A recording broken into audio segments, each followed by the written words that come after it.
What is going on, everybody? My name is Conor Doyle. Welcome to the week of Movie Mondays. This is the Heroes for Hire podcast. We are back again talking all the week's movie news, entertainment news, and just generally having a bit of a chit chat about all things film. As always, I am joined by my partner in crime, Mr. Sean Mean. Sean, how is it going? Going well, Conor. How are you? I am going okay. You know, it's a bit cold. A bit cold? A bit cold. Do you want me to go turn the heating on? No, it's fine. You sure now? Last week, I think it was Weird News Wednesdays, we had the radiator on. Yeah. And this room was boiling. It was so hot. And I'm seated right beside said radiator. So, look, we're going to leave it off today, so we're a bit shivery by the end. I think it's better to be cold than warm, though. That's what everyone says. I always think that.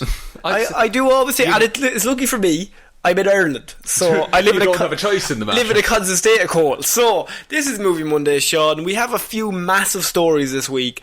Now, I asked you before we started, where did you want to start? Yes. We have Oscars talk. We've got Star Wars movie news. Oh. We've got the big Morbius trailer that me and you are dying to talk about.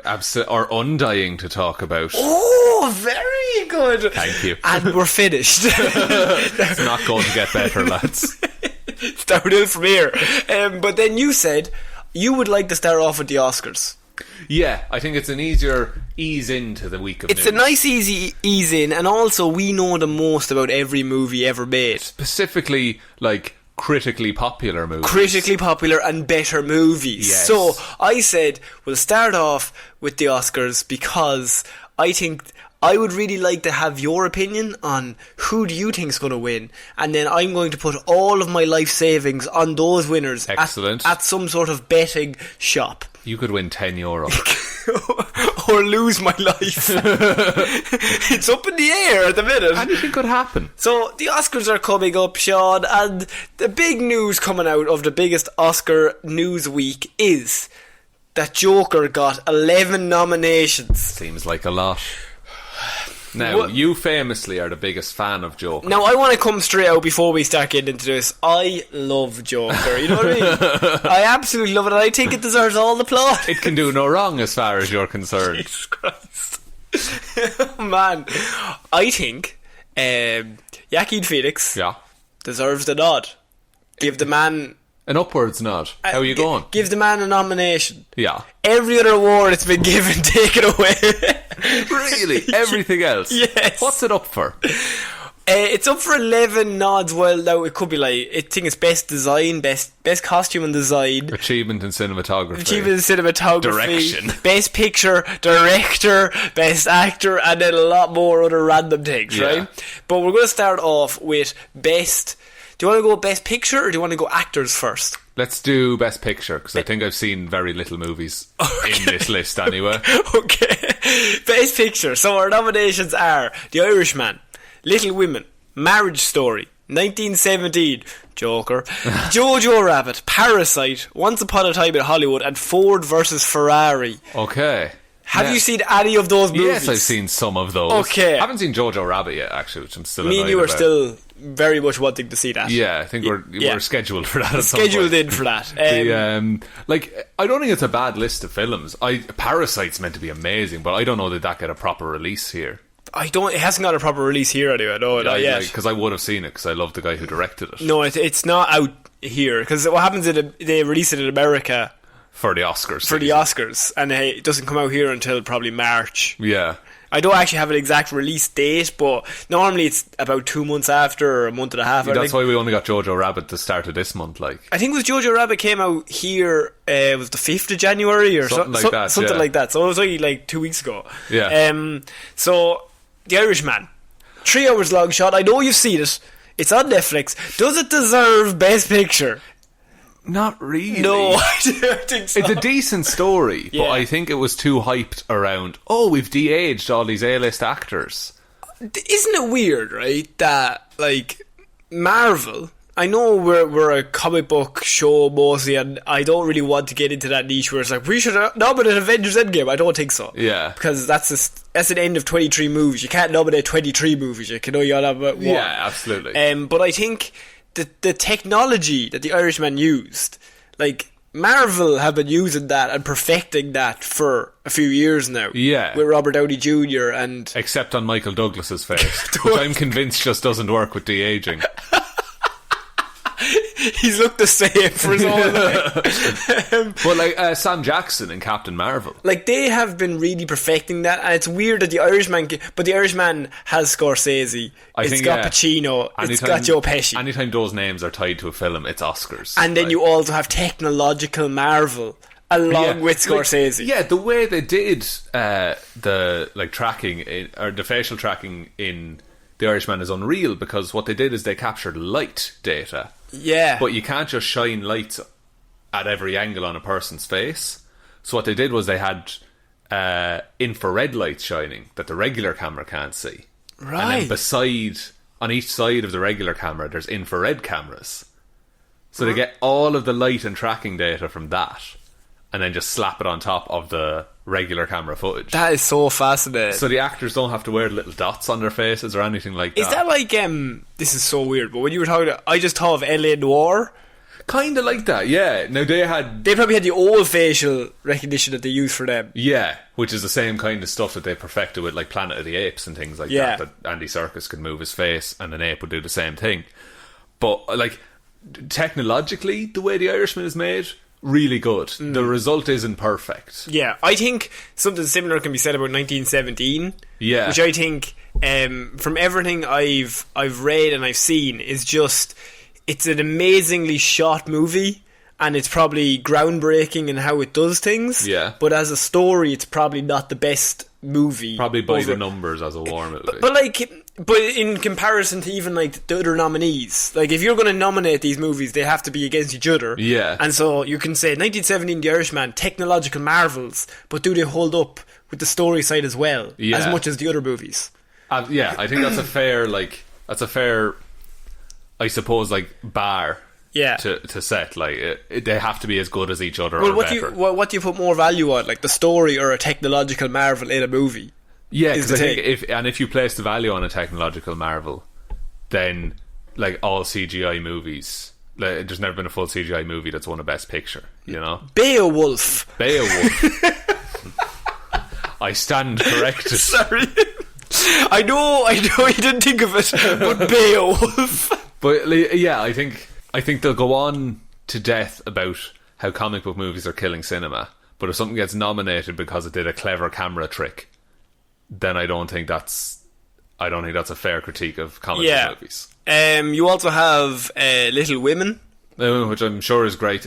My whole family have seen it. Yeah, and I went with them. Good. It's very, very, very good. Oh, interesting. It's Little Women, but it's like really, really good, and everyone in it is really great. Okay, I can't see a fault with it then. Yeah, and it's. I know.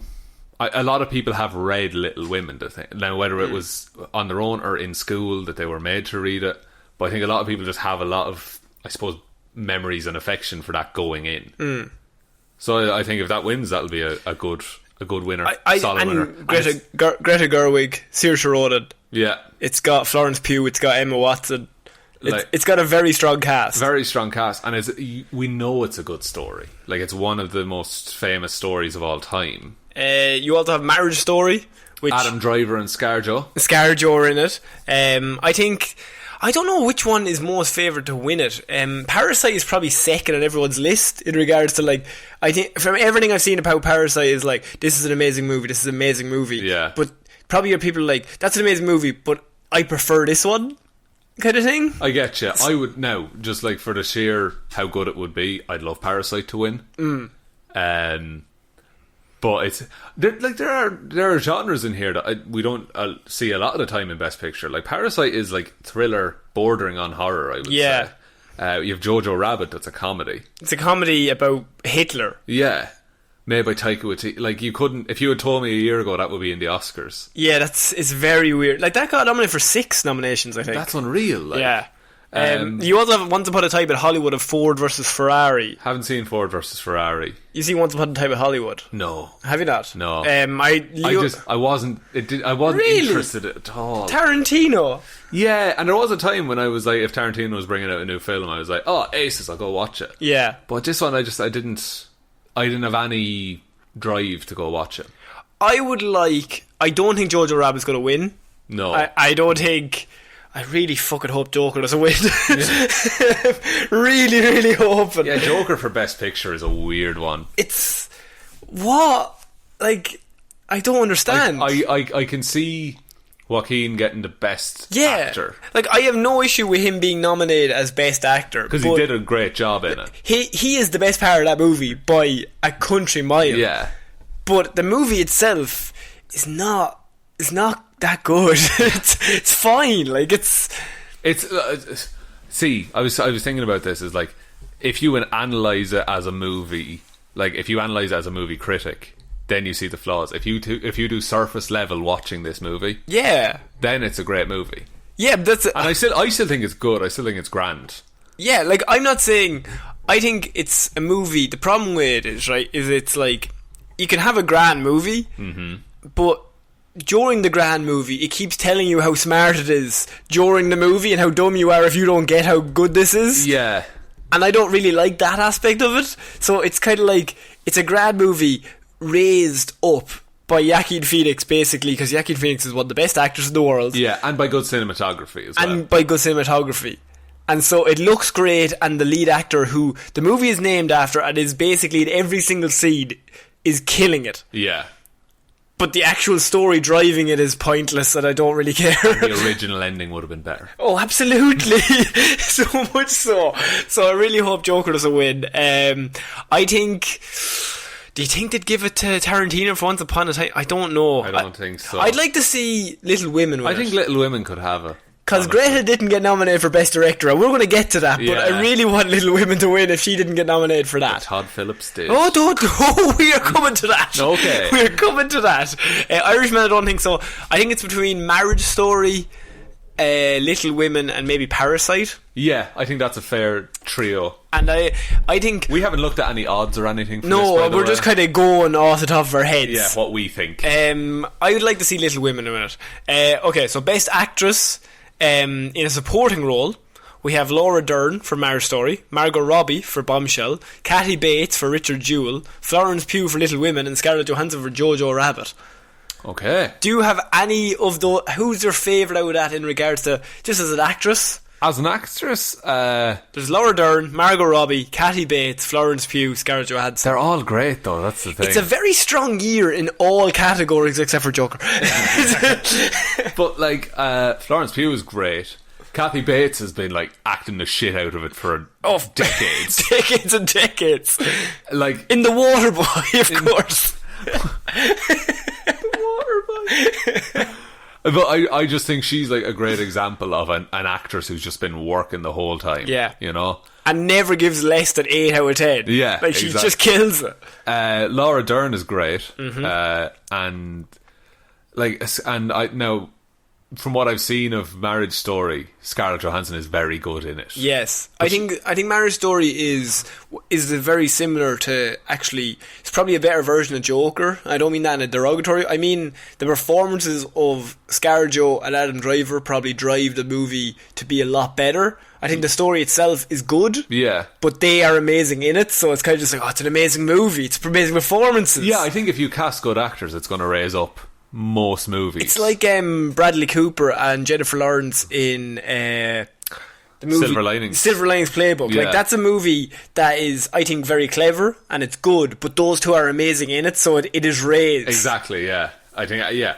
And we can learn that, we can think that about anything. Like, yeah. Put a good actor in something and it'll be good. No matter what if the script is okay, the actor will make it good. Yeah, except for X-Men Dark Phoenix. No, well, no. What about the Magneto train fight? The Magneto train fight. That's true, actually. I rescind everything I said. Take a drink.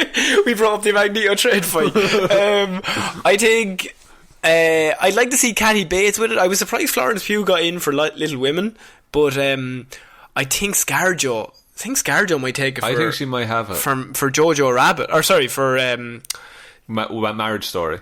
No, it's Jojo Rabbit is the nomination for supporting role. Oh, sorry. And she's also nominated for Best Actress in Marriage Story. She could do the double. Oh, she does the double, man. If they got Best Picture and she does the double, and Adam Driver takes the bit. She's having a good year of movies as well. If she's nominated for Best Supporting Actress and Best Actress. Yeah, I think she will win one of them. Yeah, if they nominate her for 2, they're not going to let her lose twice. I don't think so. I think she might win supporting just cause. Yeah, and I wouldn't be mad at that. No. You know?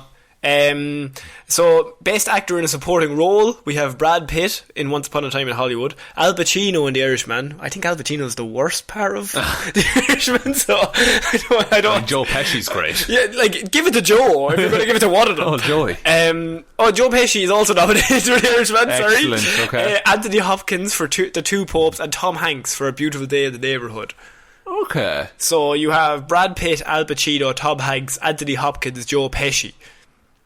The average age of that has to be 75. That's an older actor. See, I think Brad Pitt should win it. You think Brad Pitt should win it? Yeah. Okay. He's pretty great Once Upon a Time in Hollywood. But like, Tom Hanks is Tom Hanks. Al Pacino is Al Pacino. Yeah, like those are all names. Or Joe Pesci. I'd like to see Joe Pesci win it. I'd like to see Joe Pesci win it just because I like Joe Pesci. Oh, I think I love Joe Pesci. It's Joe Pesci is amazing in My Cousin Vinny. Yeah. And so I think we just hold him to that's like standard.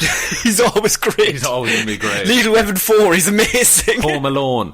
Magical. He's pretty good, actually. Yeah. Got his head set on fire. Yeah. Oh, Joe Pesci. I'd like to see just for Joe Pesci accepting an award. I think that'd be cool. I think Joe Pesci or Brad Pitt. Weird. Or Tom Hanks. Yeah. Anthony Hopkins, Al Pacino, not as much, but I think they're both great. I feel like they've had their day. Yeah, like leave it. And Tom Hanks is also. But has Tom Hanks won an Oscar since 95? I don't know. I don't think he has won one since Forrest Gump. Yeah, man. I don't think so. I think he won two years for Philadelphia and Forrest Gump back to back. And then he has won one since. Oh, so it might be good to... Maybe give it to Tom. Give it to Tommy. See, the thing with the Oscars is they'll give him one if he did a good movie 3 years ago and they didn't give him one. That's true as well. And well. They'll just give it to him in retrospect. And see, Tom Hanks is like... see, everyone on that list is like an actor's actor in that like they don't really do franchises and things like that. I know Tom Hanks does Toy Story, but that's not his face, do you know? Yeah. So I think like any one of them will be a good choice. We're picking Joe Pesci. I'm coming down hard on the side of Joe. Just because we love Joe. Okay, so Best Actress in a Leading Role, we have Renee Zellweger, Scarlett Johansson, Saoirse Ronan, Charlize Theron, and Cynthia Erivo for Harriet. So Renee Zellweger, Judy, ScarJo Marriage Story, Saoirse is in Little Women, Charlize Theron is in Bombshell, and Cynthia is in Harriet. I think Lupita...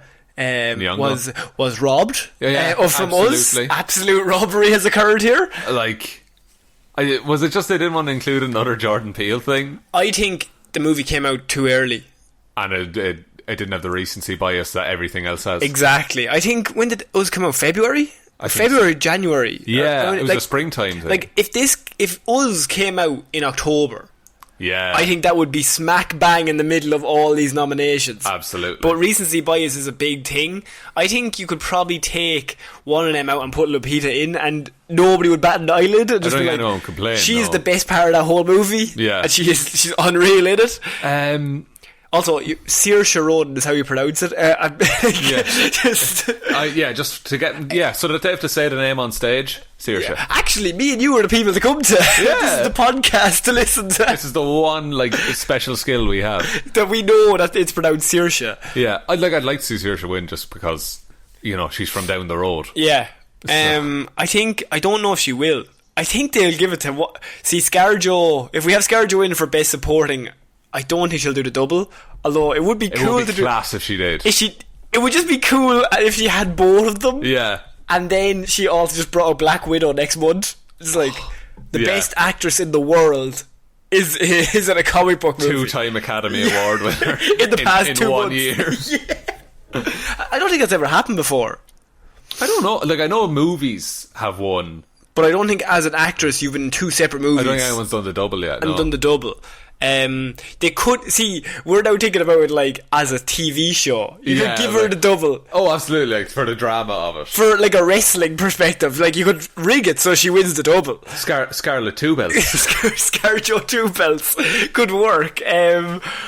I don't think Charlize Theron will get it. I don't think Cynthia Erivo will get it. Renee Zellweger maybe for Judy.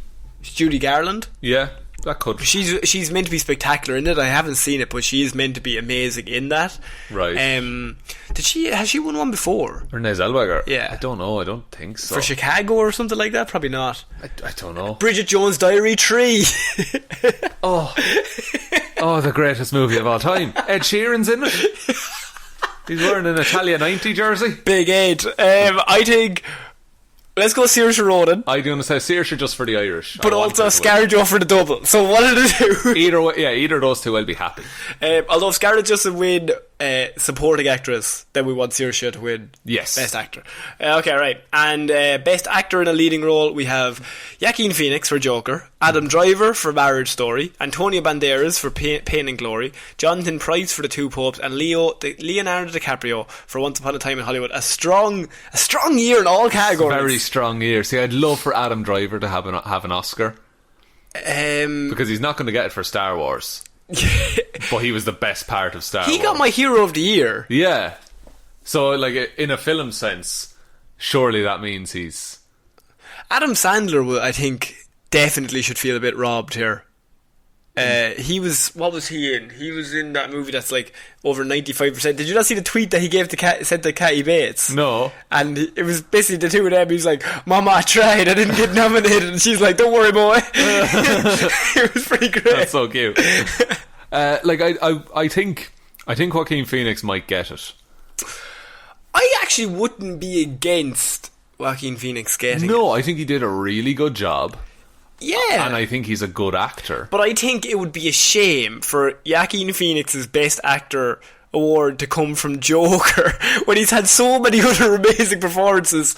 This could be a retrospective thing. Did he win for Her? I don't think he did. Okay, I think Her might have won an Oscar. I think he got nominated, but I don't think he won. Okay. But I think I wouldn't be mad if he won. What about Leo? Maybe not. He's had one. I think Brad Pitt is probably more likely to win it than Leo is. Yeah. Joaquin Phoenix, Adam Driver, pick one. Adam Driver because we like him, or Joaquin Phoenix because he's really good in Joker? I think Joaquin Phoenix. I think they'll give it. If you nominate a movie 11 times, it has to win something, and why not the Best Actor? I think he'll win Best Actor. And why not give a very good actor the Best Actor award? Of course. Look, I've no problem with that, but we're finishing off on the one I do have the main problem with.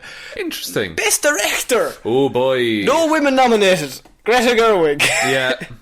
That's But very surprisingly, Todd Phillips for Joker nominated right there. You done fucked up, Academy. You done fucked up. That's a fucking travesty. Oh, lads. I don't know where to go from here, but it's just... Okay, so the nominees for Best Director, we have 5. They did like 8 for Best Movie, but they only do 5 for everything else. Yeah, that's weird. Just do 8 and just throw Greta Gerwig in there, for God. Stop with all the pomp and ceremony around the awards, and it'll be finished in an hour and a half. Exactly. So we have Best Director. We've got Martin Scorsese for The Irishman, Quentin Tarantino, Once Upon a Time in Hollywood, Bong Joon-ho for Parasite, Sam Mendes, 1917, and Todd Phillips, Joker. That's right, Todd Phillips, top 5 directors. Director of The Hangover. The man who said, can't do comedy anymore in this PC culture. Oh my God. Yeah, I want Bong Joon-ho to win it because I love Snowpiercer. Here's the thing. I think any year where Scorsese and Tarantino bring out a movie, there's 2 slots already taken from Best Director. That's true. It's kind of a thing where if they bring out a movie, they're just going to get nominated. And that's just the way we have to work around it. Like, if Spielberg also brought out a movie this year, there's 3 slots of the 5 locked in. That's true.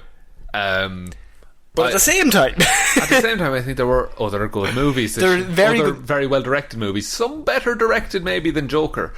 Because everything I've seen of Joker has been, Joaquin improvised that on set, and then the cinematography is great. That's down to the cinematographer. It's weird that Martin Scorsese got nominated twice for The Irishman and Joker, because true, yeah, very almost shot for shot, some of them with the King of Comedy.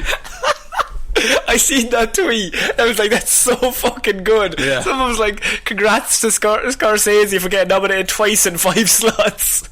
Like, and he's not wrong, you know. It's just the same. It's a Scorsese style film. He just remade King of Comedy and Taxi Driver just together. Yeah. And just got Joaquin Phoenix to put in an amazing performance.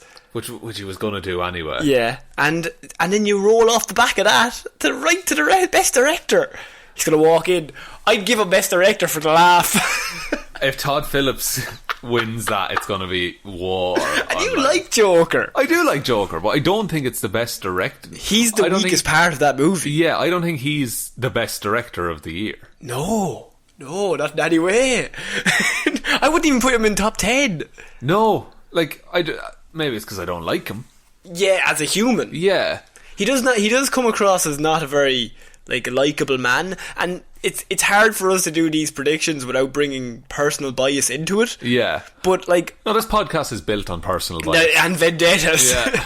But I would say, I watched Joker, and I would have thought performance-wise great, cinematography great. He has nothing to do with either of those. Yeah, music great. Everything that he was involved in was just grand. Yeah, and the editing of Joker is good, but I don't think it's up for best. No, award. Actually, it probably is. I don't have best editing. I suppose there. there's 11. It's 11 nominations. It covers a lot of there. But you know what I'm saying? It's the actual direction of talking to an actor and telling them what to do.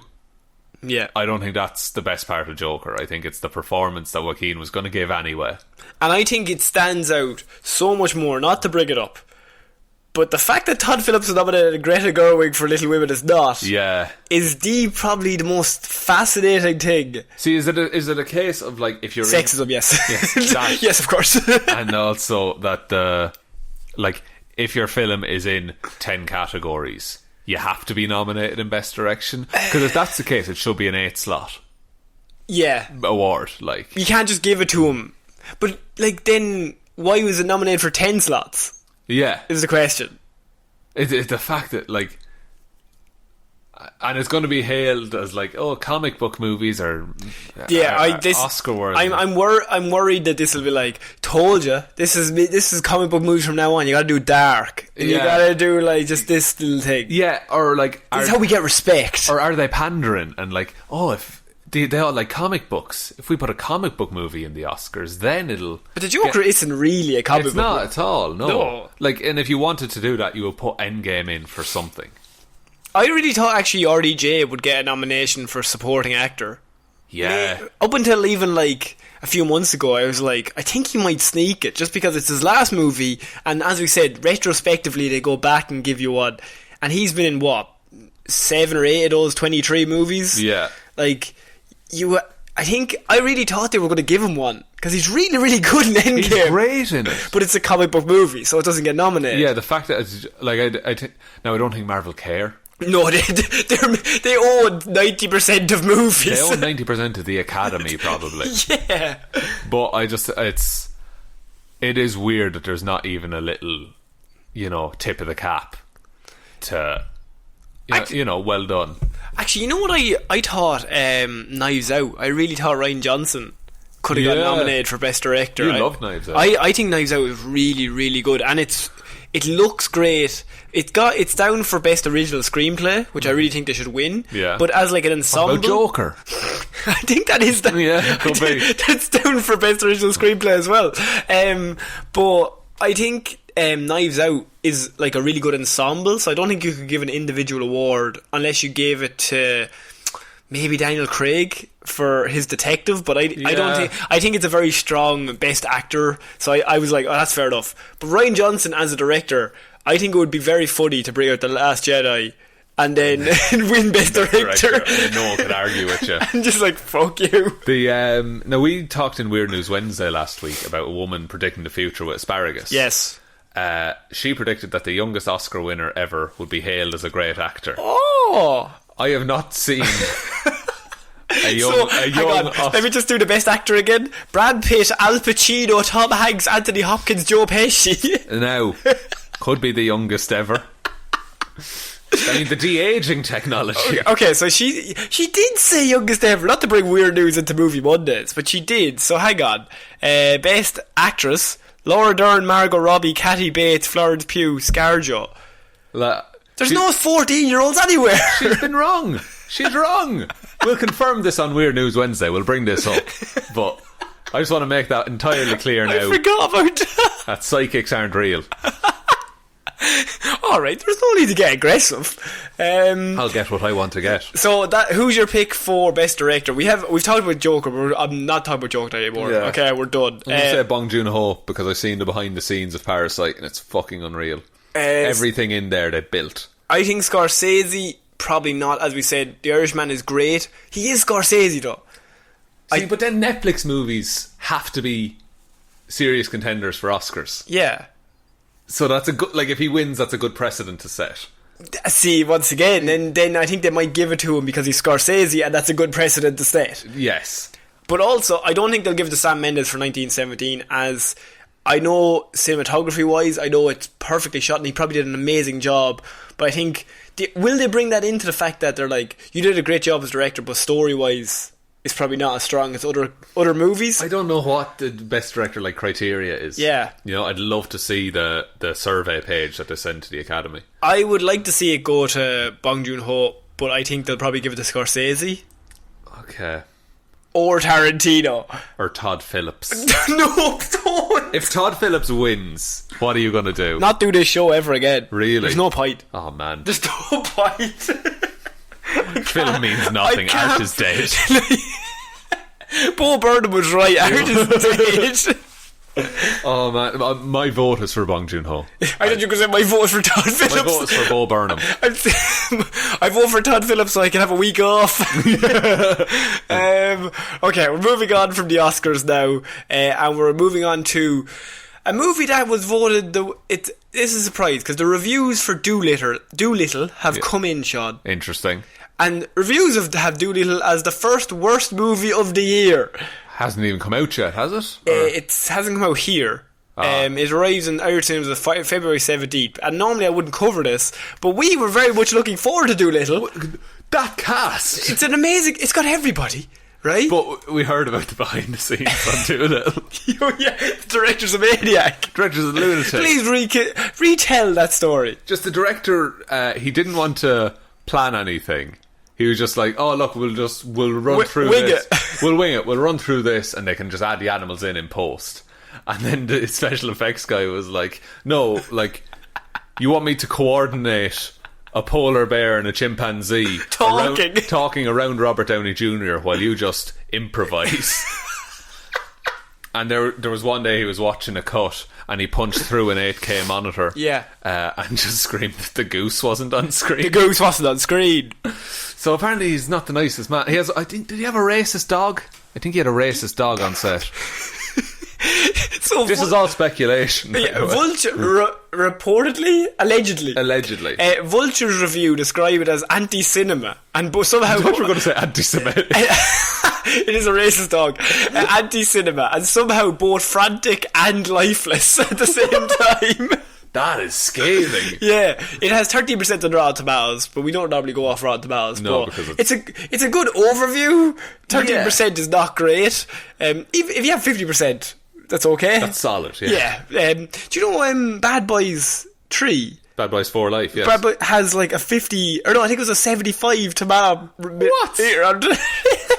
Apparently it's not bad. Man, I need to see that. Yeah, we had low hopes. The review also mentions the last minute reshoots, which are, as ever, never a good sign. No. The Associated Press review wasn't much better, decrying the increasingly weak jokes, which culminated a scene revolving around a dragon's flatulence.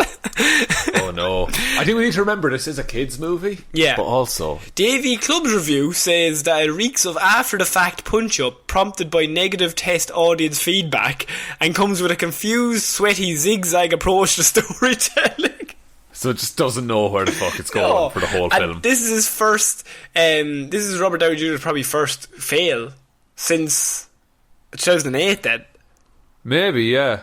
I mean, due date wasn't great. Oh yeah, no, you're right. You know, you are right. Yes, but I just wanted to cover that. That's a very small thing that we're probably going to move on very quickly. But like, Doolittle, we were looking forward. More to like Don't Little. Oh, very good. Thanks. And also, I just wanted to bring up your story for the director. Okay, we're moving on to another big piece of news. Okay, Star Wars 9. Everyone's favourite movie. That came out just a month ago. And you loved it, didn't you? I thought it was alright. Yeah, I didn't think it was very good. So, Star Wars 9's original story from Colin Trevorrow is reportedly revealed and has now been confirmed. Hit me with the bullet points. It is now confirmed as this is the actual script that he penned.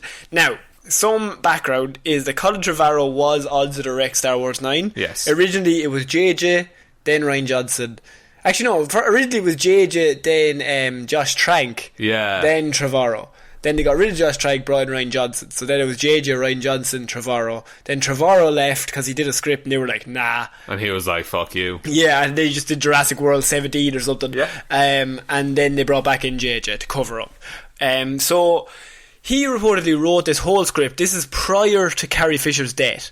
So this might surprise you, but he wrote this with Rian Johnson in mind.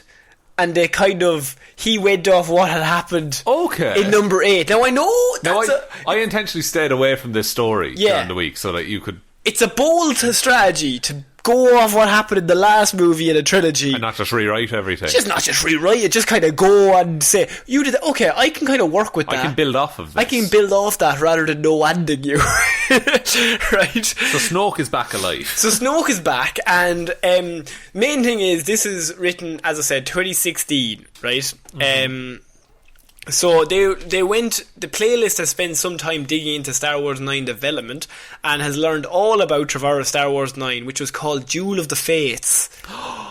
like the lightsaber song. Like the zoom, zoom, zoom. So the most recent version seems to have been written after Carrie Fisher's untimely passing in December 2016, which explains the lack of Leia in the main story, which is now the movie we have now. Yeah. But the original one, the key differences between Duel of the Fates and The Rise of Skywalker there are quite a few. So, first of all, Rose Tico's role chief among them, as rather than being sidelined, she gets to headline a subplot alongside Finn. Further developing their dynamic from The Last Jedi. Yeah. Regardless of how little chemistry they have as a sexual duo, they could just be friends. So, they're sexual duos. Whatever, right? But the movie would start with a Coruscant assault. We haven't seen Coruscant in ages. Exactly. So this would be the rebellion or the rebels going to Coruscant to assault it to. What are the bad guys called? The Sith, the bad guys, the First Empire. Order. The First Order. I was like, it's not the Empire. What are they doing? The First Order. So they would go to Coruscant to fight the First Order, to get a doohickey to go to the, Yeah, the usual thing in Star Wars. The usual thing. And they would activate a beacon at the old Jedi Temple so that they can rally people to the Resistance cause. Okay. So they would attack Coruscant to set off a beacon to bring the rest of the universe in. Because now the Jedis they're like, the Jedis are back. And oh man. Oh, he's already, this is step 1. I'm on board. Fuck, that's good, because then you have access to the Jedi archives. Finn eventually also ends up leading an army of reformed stormtroopers who defected from the First Order, like himself, in a battle for Coruscant. Oh my god. He's like the ground team. Yes. Oh my god. Because he's a stormtrooper, so he would be ground team. And he knows how to work in a squad. Yes. His head is already in his hands. I want this. So far, anyway. Emperor Palpatine is another notable difference between the two versions, namely because he isn't in Duel of the Fates in any way. The Emperor was apparently mentioned by name in Trevorrow's take, but it didn't actually appear. Because, do you remember the Emperor was thrown down a massive pit, which then exploded, and then that ship that he was also on also exploded. True. So it would be hard for him to survive both explosions originally. He just did. I mean, Darth Maul fell down a big pit. Yeah, but he fell down the pit and then the pit itself exploded again. That's fair. Yeah, that's alright. So instead, Kylo Ren was the Duel of the Fates main villain, continuing his arc from The Last Jedi. So, although Hux is the leader of that Coruscant base for the First Order, that's like his, so that you see him in the first take. So Kylo Ren would be the main villain for Duel of the Fates, and although Rey still felt it was possible for Ben Solo to come back to the light, they would actually have a thing where during the whole movie Kylo Ren is being followed around by Luke Skywalker's ghost, just making him feel guilty throughout the whole thing. And is it actually his ghost, or is he just seeing it? I don't know if it's, I think it might be a Force ghost. Like he's able to do, yeah. Like he's able to do. So the ghost of Luke is reportedly meant to have haunts him every single day as he tries to be the evil bad guy that he wanted to be forever. And Luke is just like, you can turn back, you can stop. Exactly. It would also go off more of the outdated Jedi thing that was brought up in Rian Johnson's number 8. So not just drop that entirely. Rey and Kylo are still like, I think even in the script, Leia has a line that she says to her, like, you're something completely new. Yeah. Like, you're not light dark, you're something completely new. And so during the climactic battle between Rey and Kylo, yeah, they kiss. No. Luke, Obi-Wan and Yoda's Force Ghost assist Rey and try to redeem Ben during the battle. Okay? Sorry, Ewan McGregor Obi-Wan, Luke Skywalker and Yoda join God. Rey to try and redeem Ben while they're fighting in this climactic. And she's like, you can still change, it's not. And he's like, no, it's too late, I'm gone. And anyone can change. And then Hayden Christensen pops up. A big Hayden turns up, right? But they were unsuccessful. So another interesting aspect of the Duel of the Fate story is it's revealed that Kylo Ren killed her parents, which isn't great, because when you think about it, he would have been a child. Yeah. That doesn't really work. That's the only bit that I read that was less like, that doesn't really make any sense. Yeah, how would that work? It doesn't make any sense. Okay. Yeah. Yeah, let's just not address that. No. Rey also spent part of the Duel of the Fates on a mission with Poe, so it sounds like the main resistance group that was split up for a stretch before reconvening in the third act on Coruscant. Of course. Another thing is that you would also see Chewbacca in an X-Wing. Oh, cool. Yeah. That'd be a good Lego set. You also have a scene where Kylo, he does go to Darth Maul's home planet. What's that called? Oh, fuck. Or is it Vader's home planet? Vader, as in Mustafar? Yeah, Mustafar. Oh, yeah, he goes to Mustafar, and instead of getting the Jedi Finder or whatever, the Sith Wayfinder, what instead is Palpatine actually left a thing for Vader and says, like, in the event of my death, I want you to take somebody here to train them to another place. Right. Because of course he wouldn't have expected Vader to be the one to kill him. So he's like, you're now the new head. You're the only Sith. So you need to find somebody and train them. Find an apprentice. I want you to take them here and train them. Kylo follows that, and he ends up there, and he ends up fighting Vader in a cave. Very similar to Luke in a cave, right? Yeah. So you also have that, and of course you have no Palpatine. So the story would actually follow Kylo as, we always think like he's going to turn back. But he doesn't. He continuously tries to be evil until the very end. That would be cool. Because he's like, I'm too far gone. I killed my father. I'm too far gone. Yeah. And Rey is like, no, you're good enough. And it's just him being like, no, I'm not. I'm not. Really I'm not not. good. Yeah. And so there's no Palpatine, and it's just laid off of what happened in 8. They build off that in 9. Sean, there's your background to Duel of the Fates. Like, I think every Star Wars fan is going to be like, oh, that would be way better. We don't know. But as it's written, we don't know in screen would it hold up. Yeah. But written wise, in terms of making the trilogy work together, way better. Far better approach to it. I don't know if... Also, there's a scene where Broom Boy at the end of 8 is now one of Rey's new Jedi students. Oh, pretty cool. At the end of 9. Connects them together instead of no ads. So there's a whole... So the end of the film is that they start up the Jedi again. Yeah. Okay. See, I still think it's a lot to wrap up in one movie, you know?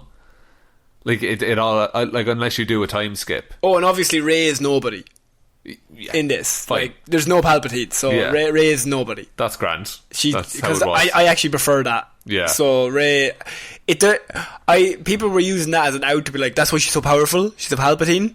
But I just think like if she's a completely new thing and Kylo's also a completely new thing, just let them be new. Like, she's allowed to just be powerful. Yeah, and like some people can jump really high naturally, some people can't. Yeah. That's she's a girl though, Sean. Oh, she's a girl. More like Rary Sue.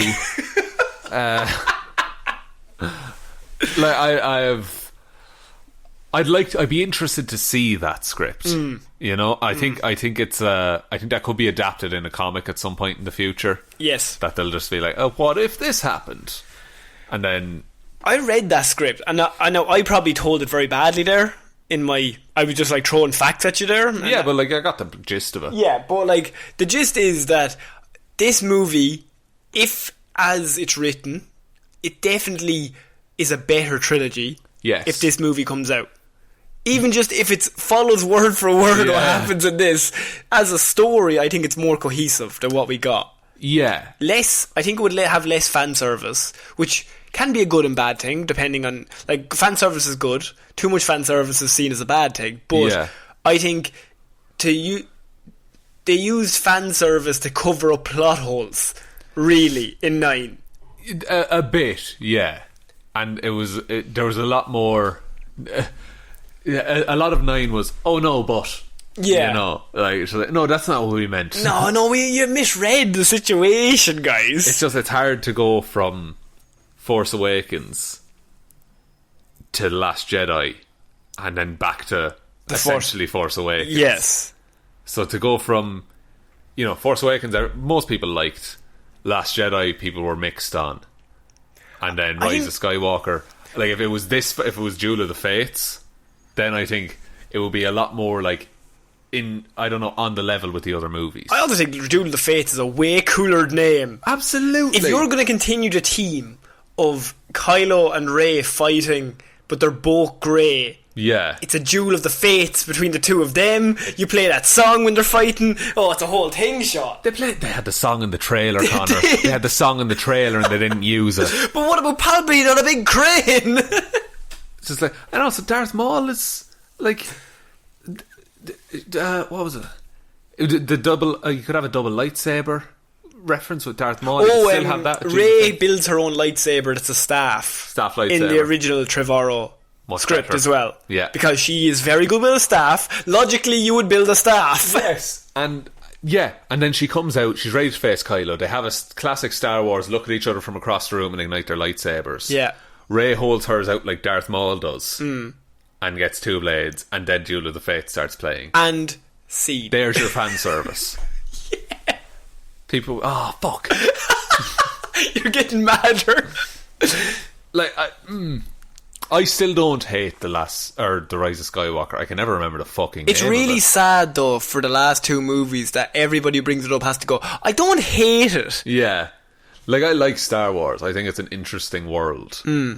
But the movies are like hit and miss. I just don't understand why you would do a trilogy and not write the 3 of them at once.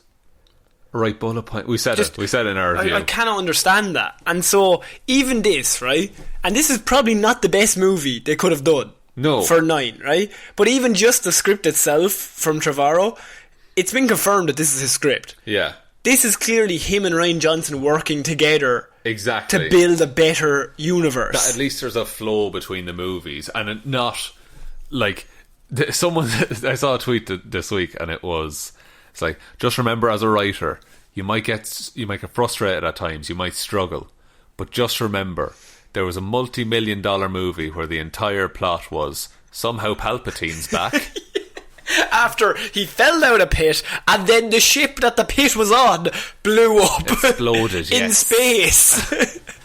Where did he go, Sean? He's dead.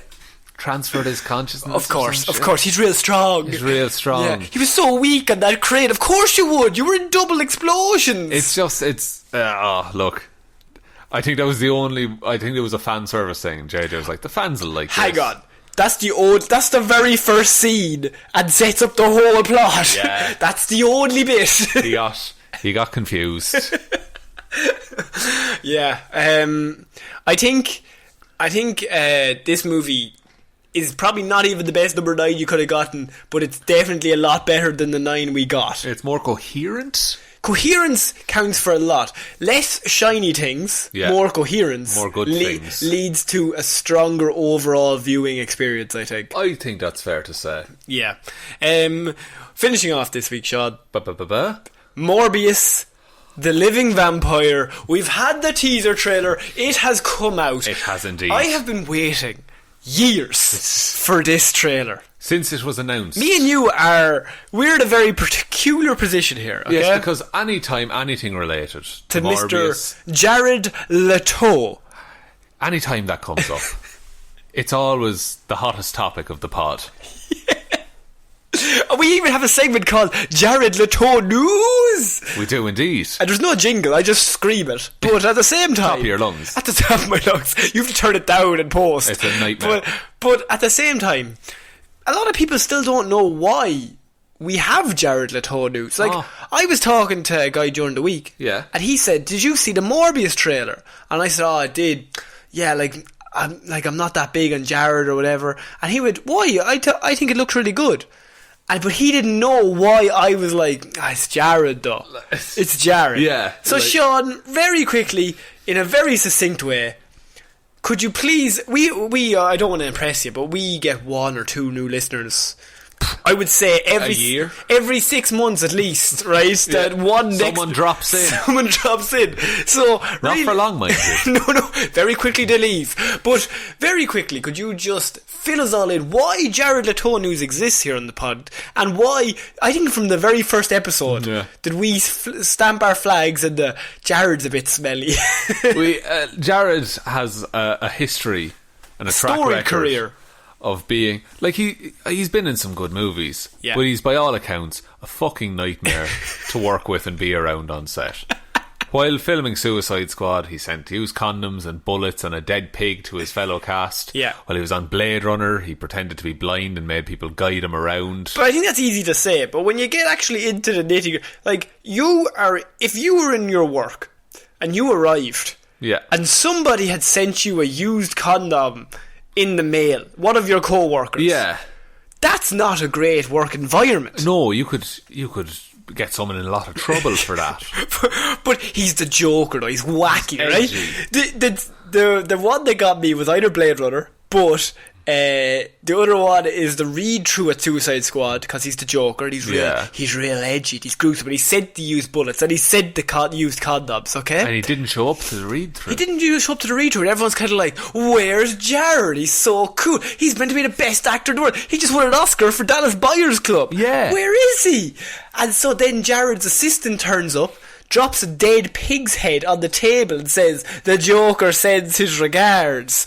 But when you get into that, that's just a room with a bunch of people, bunch of professionals who've just gone to work that day. Like Margot Robbie and Will Smith are in that room. They do their lines and then they go home. They ate their breakfast, they just went to work, and some dude just dropped a dead pig's head on the table, and they're just like, I have to go to lunch. Deal with this now. But at the end of all of it, he was in the movie for like 5 minutes. But he ruined everybody's day. He's just a nightmare to work with. And then, hang on, Blade Runner 2049, he plays the blind character. And then he actively made himself blind for the whole production, even though he could ably see. But through all of the takes, so you're on take 15 and you're looking at him and he's just made himself blind. And is expecting everyone to accommodate him. And so the studio would have had to hire an assistant to walk this able-bodied man around the set.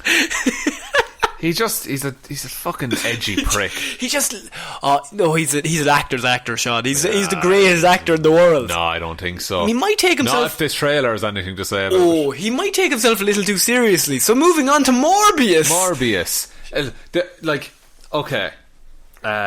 Arla said, and this is a good question that I want to ask you as well, where does your good faith lie with Jared at this point? I have no good faith. It's just any that he had from winning an Oscar or being in a pretty good band. I think that, All like... gone. But here's weird, right? I think he's a good actor. Right? Right. Like, I think as an actor, I'm sure he's fine. But as a person, I can't look past the fact that he just seems like no crack. You cannot sanction his tomfoolery. That buffoonery cannot be allowed anywhere in any workplace. Like, he's just... Like, there's a scene in the trailer where he's on crutches. And that's the thing of... He genuinely turned up in a wheelchair that day to set. Absolutely. Yeah, no. There's always a story about him being a dickhead on set, and that's it. We haven't had any stories yet on Morbius, but it's coming. It's absolutely coming. That press tour, The Last Actor, did Jared do something weird? Well. But, like, this looks like it should have come out around the same time as Blade. Really? Just to me, this trailer, the mood in it, the lines. So I watched this trailer, and actually I was very surprised. Me and you are... I think our dislike of Jared, of Leto man himself... Before you say what I know you're going to say... Yeah. I wanted to like this. You like Morbius? I like Morbius. I think he's interesting. There's been a lot of good reviews for this trailer. Everywhere I've looked, people are like, that looks really cool. There's elements in this trailer I'm interested in. Right. I do not think it makes the movie look good. No, did you enjoy the part at the start where they said, from the studio that brought you Spider-Man, Homecoming, Spider-Man Far From Home, and I'm like, oh, fucking tune in. This is really good. Stop right there. You have me. You have me. You have me locked in. And then they went, from Venom, and oh fuck, I remember. Venom happened. Oh no. Why would you not like Spider-Man Homecoming, Venom, Spider-Man Far From Home? We'll get into that in a bit. Right, okay. We'll be interested. I'm interested to talk about that. That's the bit I'm interested in. He plays a buff goth who's way older than you think he is, which I think is just Jared. Absolutely it is. That's just him. Like, and okay, so we see him as Michael Morbius. And he's real sick. Real sick, has a rare disease. But the father is like, he's a little boy at the start. Yeah. The father's like, if anyone can find a cure, you can. The father's a doctor. And he's like, I'm not fucking doing it for you. He's just throwing out medicine. Too much paracetamol, get rid of that. And then, like, so it seems to follow roughly the origin story of You've Michael done Morbius on Hero Morbius Zero. Vampire, So yeah. you are the man to come to here. Does it actually look Morbius-y? It does a bit, but then also, like, he just fucking cuts his hand and lets a load of bats fly into him. Yeah. No. What? That's not how Batman's created. No, not Is at this all. Batman? It looks a bit Batman-y. I think this is Batman. I seen him in a cave surrounded by bats. It just... Become your greatest fear. And there's just such shit dialogue. Like, no one talks that way. What do you mean? It's like, this is the cure, but at what cost? And like, I've got enhanced strength, echolocation, and an unquenchable thirst for human blood. Of course. No one talks like that. Tom Holland's Spider-Man works because he talks like how a teenager talks. And he stammers. And he's like, he's unsure. Yeah. Jared Leto is reading lines in a moody way. But he's real moody though. This is like, this and Joker are like a fucking Bebo profile dream. Wow, you've really come against Joker now. No. The way you talk about it. No, like, I like Joker, I think it's fine, but the edginess and people latching onto the... Like, if you miss the point if you support Joker. Yeah. You miss the point if you support Morbius as well. Yeah, no, I think you're right. I enjoy your hatred for the lines because I think it's really funny. Because you like this character. But this is, it's a very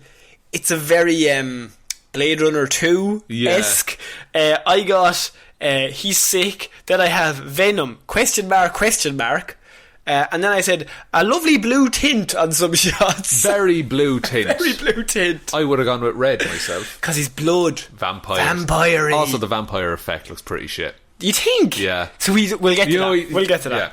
He's very jacked. When Yeah. he's at his crutch and he's like, oh, I'm so old, I've got a blood disease, whatever. And then he turns into a big vampire. Yeah. And then Jared's been working out for years for that one scene. Yeah. Where he's jacked to the gills. In terms of, like... Jacked-wise, he's pretty good. Jacked-wise pretty good. Yeah. Like, and that's a Morbius-type build. Like, he's not Christian Bale Batman. He's lean. He's lean muscle. Yeah. You know? But some of the stuff in it... Also, this, I feel like I know a lot of the plot of this movie from the trailer. Okay, everyone write down the date. Sean, what is the plot of this of this movie? So he has the vampire thing. Yeah. He has the illness, makes the cure, right? Military's probably going to get word of it. I'd say they would. Yeah. They wouldn't be happy. They kidnap his friend at the start. Oh, not his friend. The lady who says, "At what cost?" At what cost? And then he vampires out to get her back. Oh, very similar to the plot of Hulk. Very similar to the plot. 2003's Hulk. Absolute. Ang Lee's the Hulk. What do you think about the effects? I like the echolocation effect. The vampire, like... we have the shot of him turning around. No, it looks more Wolfman to me. It's very wolfy. I don't like it. It's not finished though. I would say it's not finished. Yeah, that's true. And we've seen it with Venom as well. We can't just shit on Jared because it's Jared. We have to be fair. It's probably not finished. But I don't know what it is about it, but there's too much around like the mouth area. There's too much hair. They've done a weird I think they brought his brow forward and everything like that. Do you think that's prosthetics? A little bit of prosthetics? I think so. Or just a lot of CGI? I think it's prosthetics. Really? Prosthetics would look better. Yeah, I think so. But I think of vampire, I think of like flat face. Like little to no nose kind of a deal. You see, but Buffy and Angel kind of gave him the little crease at the forehead. Yeah. That little thing between their eyebrows. So I always consider that as vampire-y. Okay. Yeah. But maybe it's my interpretation of vampires. Yeah, I suppose it's people's just interpretation. Like, I watched all those seasons of Buffy and Angel, so they're normally just keep all their features. Yeah. They just get, like... Sharper teeth and, like, a little crease in between their eyebrows. And is that... Then what do you think of the Morbius look? I think... It's so you've just done some defending. Oh man, yeah. I want to get up a picture of it while you're thinking. But at the same time, would you prefer just a Jared-looking vampire? I think he looks pretty vampiric already. Yeah, he does. He does. You know, like I think you don't have to do much work on it. Pale up the skin. Yeah. And give him fucking cat's eye contacts or something like that. And he would wear those contacts. He put those contacts in for Blade Runner to make himself blind. Yeah, that's true. And I think a lot of what I'm complaining about, now that I look at it, might be the blue filter. Is it the blue filter that kind of makes... Is he already blue? What colour is he? Grey? He's grey. He's got, like, pale skin. But Morbius in the comic books is grey. Yes. Okay. Greyish white thing. But, I don't know. I think he's too... I think there might be too much of Jared left, actually. I think they should have just flattened him out. Completely. Pretty much. But what's the point of hiring Jared then? Just hire anybody. Because he's Michael Morbius for most of it. Of course. It's very angsty. Very angsty. Very angsty. Maybe too angsty? It did remind me of...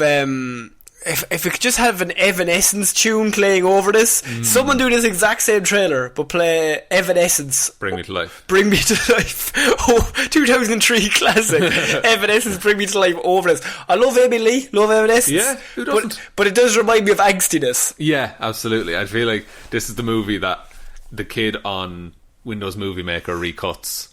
And there's like a music video out of it. Yeah. So we have totally me with every Green Day song. Absolutely. See, it's me and you. We know because it was me and you. Oh, we would have loved this as 14-year-olds. Oh man, this would have been my favourite fucking movie. So the Vulture's in this. Yeah, this is big. So before we see the Vulture, we see Spider-Man with murder written over it. It also looks like Sam Raimi's Spider-Man. Yeah, it looks like someone ripped it out and it's a screenshot from the PS4 game wearing the suit, the Spider-Man suit. Right, so it's he's walking down an alleyway, if someone didn't see this, and there's just one shot of there's graffiti on the wall behind him. Yeah. And it's just a picture of Spider-Man and someone had written underneath in murder. Now, do you think that was put up in post? Do you think they did this movie and didn't have that in and they added that to the back wall? I think so, because it's weirdly scaled for graffiti. Just in terms of... As the graffiti expert, go on. Just in terms of the way graffiti works, is that all those are like... They're special pinpoint lines that they're using to do all the details on that suit. That, like, if that was graffiti, I feel like they would have made it double or triple the size and then scroll murderer across it. But at the minute, like, it's about the size of Jared's torso. And it's just plopped on the wall. And the fact that it's a screenshot as well, I think it's just... They just took it from the game. Google Images, take out the background. Yeah. Stick it there. Murder. Comic Sans font. Comic Sans font, of course. That's not hard to do, like, why wouldn't they? But do you like... There's a massive question here. Do you like the fact that Spider-Man is in this universe? Yes, I do. Okay. Because all of these characters are better with Spider-Man. True. Morbius and Venom. Yes. I don't know where Morbius is set, actually. Is it New York? Or it looked like New York. Okay. I'm willing to say it's New York. Yeah, probably. But, yeah, and then as you said, we see Michael Keaton's The Vulture at the end. And he's like, Michael Morbius, I'm going to keep an eye on you. By any chance, would he have some sort of sinister idea in his head for what him and 4 other people along with Morbius could do? Interesting thought, yes. Connor. I mean, that's a good way to go. That's the first thing I thought of. Yeah. Now, and you don't do too much in this movie will be the thing. You just drop in that, yeah, it's the same universe. Spider-Man exists. And then when Spider-Man eventually goes back to Sony, you're familiar with all this. But what about if Sony instead really, really hammed up the fact that Spider-Man is here and every second scene involves something to do with Spider-Man? Like, it's just random people going, I was talking to a kid called Peter Parker the other day. Could be. I think that'll be really, really good. I just, I think connecting these universes is good. I think, and also now they have an out for Venom 2 of how to make it decent. How to make it decent? Yeah. How would they make it decent? Eddie Brock goes to New York to report on the guy who was just revealed to be Spider-Man. Yeah.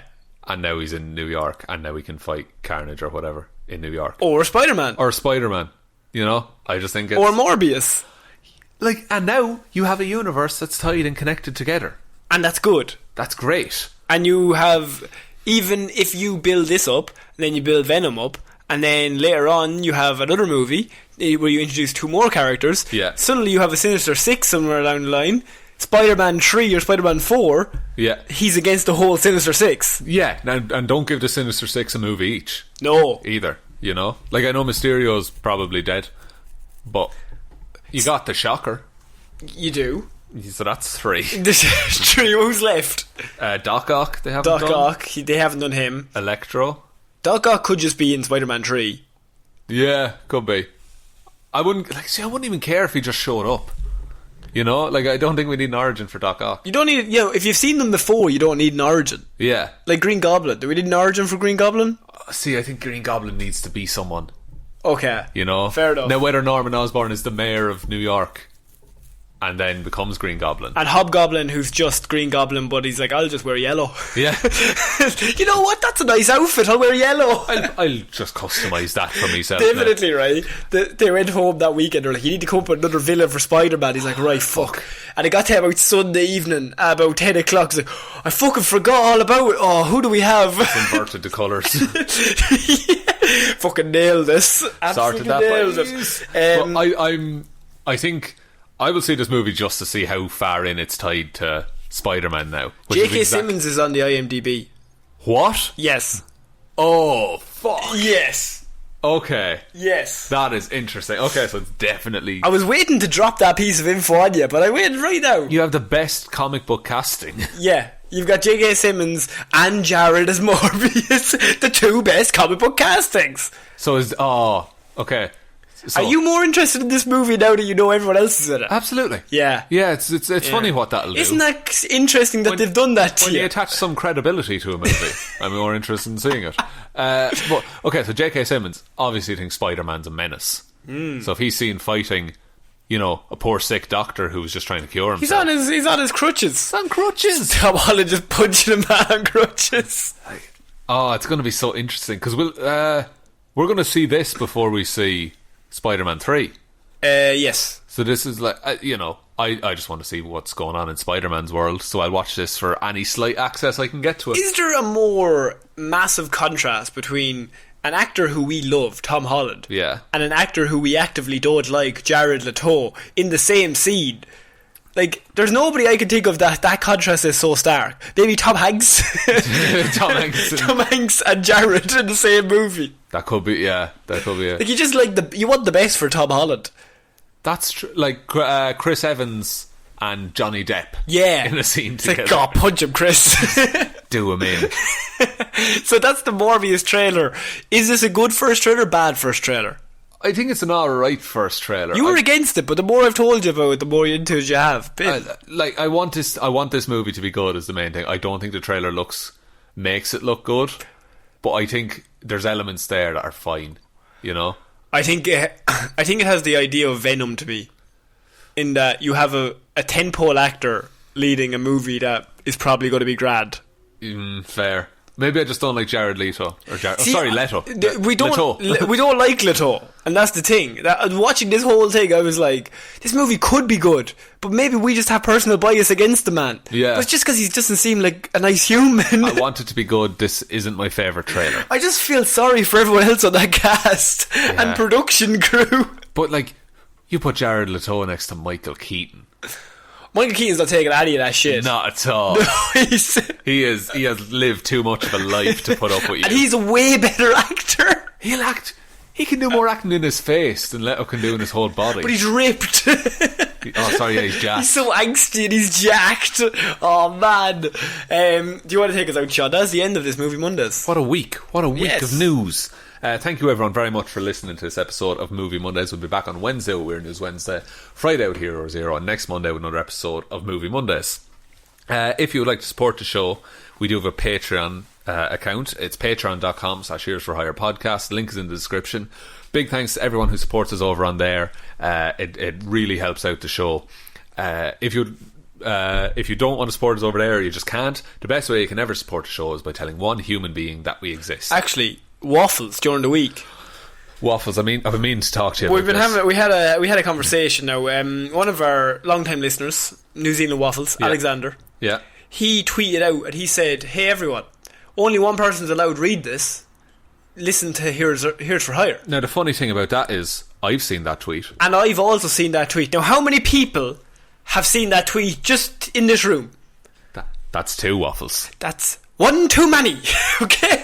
So we're gonna have words. I'm all about the advertising, but to one. That's our whole gimmick. I'm not mad. I'm just disappointed. I'm just disappointed. No other podcast will be like, wow, what a nice man to advertise.